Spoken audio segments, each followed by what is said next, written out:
Kakatiya university హాస్టల్లో ఆడపిల్లలు ఎలకల భయంతోనే ఆగమాగం అవుతుర్రట. రాత్రి నిద్ర పోతుంటే ఎలకలు కరుస్తున్నాయట. అవో హాస్టళ్లకు ఎలకలు వచ్చి ఆడపిల్లలను ఇబ్బంది పెడుతుంటే మరి చదువుల శాఖ ఆఫీసర్లు ఏం కమాయి చేస్తుర్రో, ఎలకల తోకల్లా బట్టి అవి ఆడియో మొగయో అటు ఇటు కానియో అని చూస్తుర్రా. గట్టిగానే అరుచుకుందాం పని.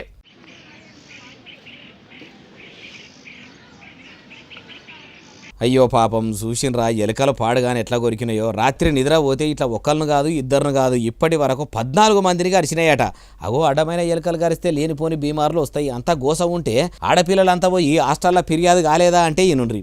అన్న మా హాస్టల్లో ఎలుకల ప్రాబ్లం, కుక్కల ప్రాబ్లం, పందుల ప్రాబ్లం ఉన్న అన్ని యానిమల్స్ ప్రాబ్లమ్స్ అంతా ఈ గర్ల్స్ హాస్టల్లో ఉందన్న. మేము ఇప్పటి వరకు నోటీస్ చేయలేదు అంటే అది మమ్మల్ని సఫర్ చేయనంత వరకు. ఈయనరా ఇంకా మస్తుగానే చెప్తుంది మొత్తం ముచ్చటి నుండ్రి. ఒక్క రోజే థర్స్డే నైట్ మా రూమ్లో 11 మెంబర్స్ని గడిచిందన్న, మా ఫ్రెండ్స్ని 11 మెంబర్స్. మాకు సాటర్డే రోజు ఎగ్జామ్ ఉండే, ఫ్రైడే రోజు శ్రీరామనవమి రోజు అందరూ టీటీ ఇంజెక్షన్స్ కోసము ప్రైవేట్ హాస్పిటల్స్కి, గవర్నమెంట్ హాస్పిటల్స్ చుట్టూ తిరిగినారు. ఇట్లా ఎలుకలు గరిచినాయని హాస్టల్ వార్డెన్కు అక్కడి చదువుల శాఖ ఆఫీసర్లకు చెప్పలేదా అంటే ఆ ముచ్చట కూడా ఈనుండ్రి.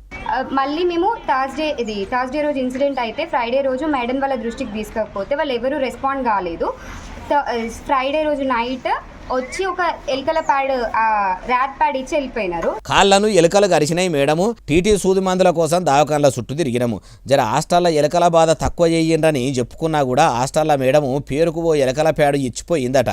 అయ్యా సీఎం కం చదువుల మంత్రి యనమల రేవంత్ సారు ఒదిక్కు మీ చేయి సర్కారు ఏలుబడిలకు వచ్చినాక చదువుల శాఖ మొత్తం సత్రోలు అవుతుంది. బడిల పెట్టే బువ్వ కూడా చక్కదనంగా ఉంటలేదని అదో పరిశాన్ ఉంటే ఇప్పుడు హాస్టల్లో ఎలుకలు గరుస్తుంటే ఎవరు పట్టించుకుంటలేరట. ఇదేనా సారు మీ ప్రజాపాలన? చదువుల శాఖను చక్కదనం చేసే తరీక ఇప్పటికైనా మించిపోయింది లేదు. వెంటనే ఇప్పటికైనా హుషారు గాండ్రి. కాకతీయ యూనివర్సిటీల హాస్టల్లో పిల్లలు ఇంత అవస్థలు పడుతుంటే పట్టించుకోనోళ్ళ కథ ఏందో అరుచుకొని ఎలుకల బాధ లేకుండా చెయ్యండ్రి అంటుండ్రు ఈ ముచ్చటిన్నోళ్ళు.